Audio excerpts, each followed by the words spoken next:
semuanya, Assalamualaikum warahmatullahi wabarakatuh. Selamat paginya. Bagaimana nih kabarnya?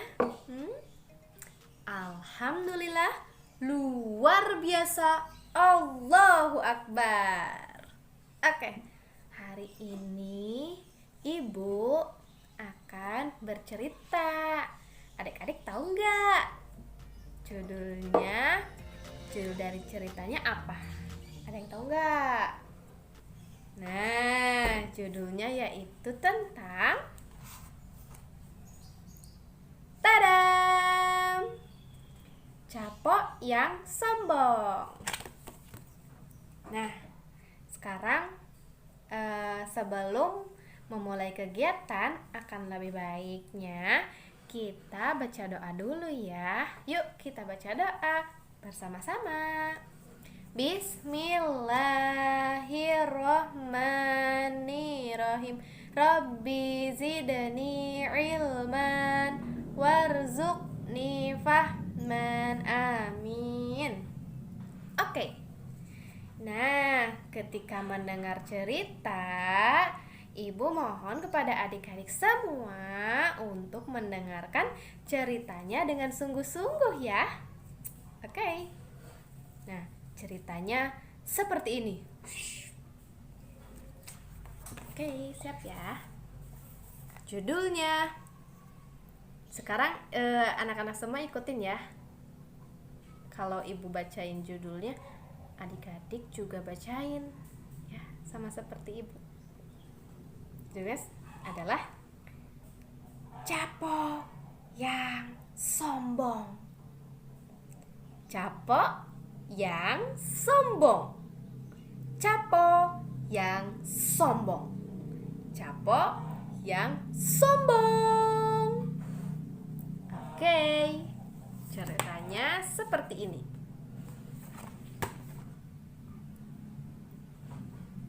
Ceritanya Ibu jadi itu pas seorang nenek-nenek. Nah. Pada suatu hari, ada seekor capung yang sombong bernama Capok. Dia sangat manja dan suka membantah ibunya. Di sore yang cerah itu, Capok asyik menari-nari di angkasa. Lalu ibunya berkata, "Capok, jangan main jauh-jauh." Tapi Capok tidak mau dengar. Ia malah terbang meninggalkan ibunya dan adik-adiknya. Ibunya pun menjadi kesal dan berkata, "Capok, jangan main jauh-jauh, nak.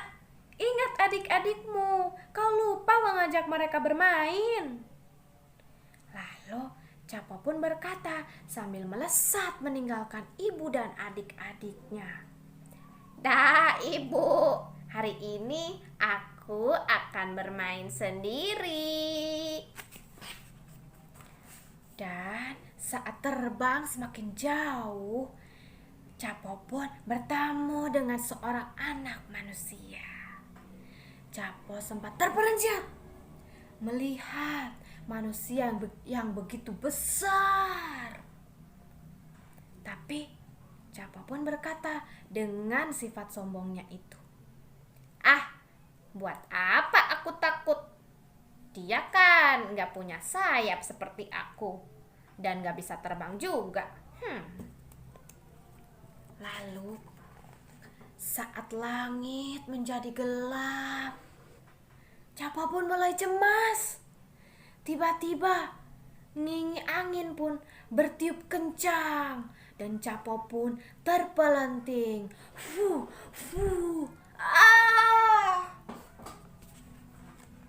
Tapi apa yang terjadi? Ngingi angin pun meniup tubuh Capok semakin jauh. Ngingi angin terus bergerak mendekat. Ia meniup Capok lebih kencang. Rupanya Ibunya melihat peristiwa itu dan berkata, "Capo, bertahanlah, Nak." Tapi apa yang terjadi? Sayangnya, Ibu Capo tidak bisa menjangkau Capo. Capo pun mulai panik. Apalagi Guntur datang menggelegar.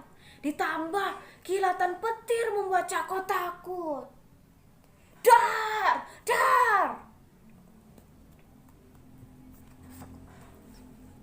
Lalu ia pun segera mencari tempat berlindung.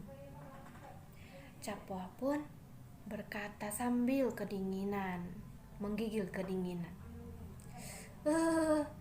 Dingin sekali. Tiba-tiba Capo pun teringat pada ibu dan adiknya. Capo pun ingin menangis. Namun tak disangka, lulu ular menyelinap dari rimbun dedaunan dan berkata, tahu aku juga lapar. Lalu, Lulu pun segera menyerang Capo. Dan Capo pun kaget, bukan kepala.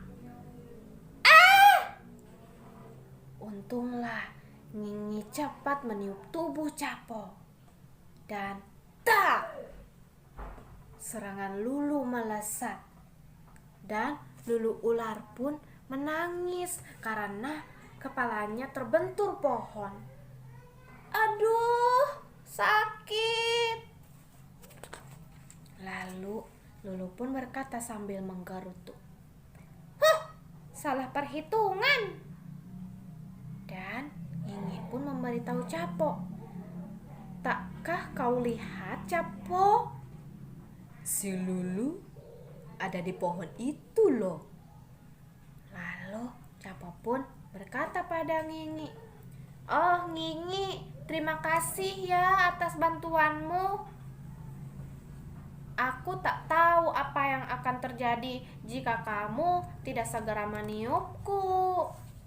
Capo pun sedikit lega. Lalu setelah itu Capo pun berkata, "Aku menyesal tidak mau mendengar nasihat ibu." Dan Nyinyi pun berkata, "Pulanglah Capo, ibumu pasti cemas menunggumu." Dan Capo pun berkata, "Ya, aku berpikir hal yang sama. Tapi aku sungguh tak mengenal tempat ini. Aku bisa pulang." Capo pun mulai khawatir dan tampak lesu. Lalu Nyinyi pun berkata, "Aha, tak perlu khawatir. Aku akan meniupmu sampai ke rumahmu." Dan Capo pun berkata, "Wah, terima kasih ya Nyinyi," sambil bergembira. Lalu akhirnya Capo pun pulang dengan selamat dan berkata, "Sekali lagi terima kasih ya Nyinyi. Aku tidak tahu bagaimana membalas jasamu." Dan Nyinyi pun berkata, "Sudahlah, itu sudah menjadi tugasku. Sampai jumpa Capo. Sampaikan salamku untuk ibumu ya. Dah." Selesai deh ceritanya. Nah,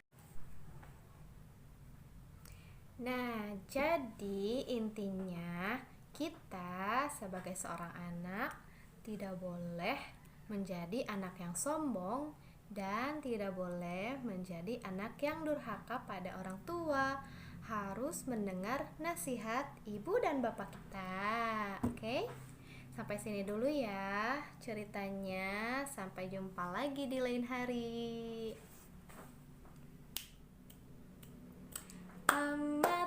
bahasa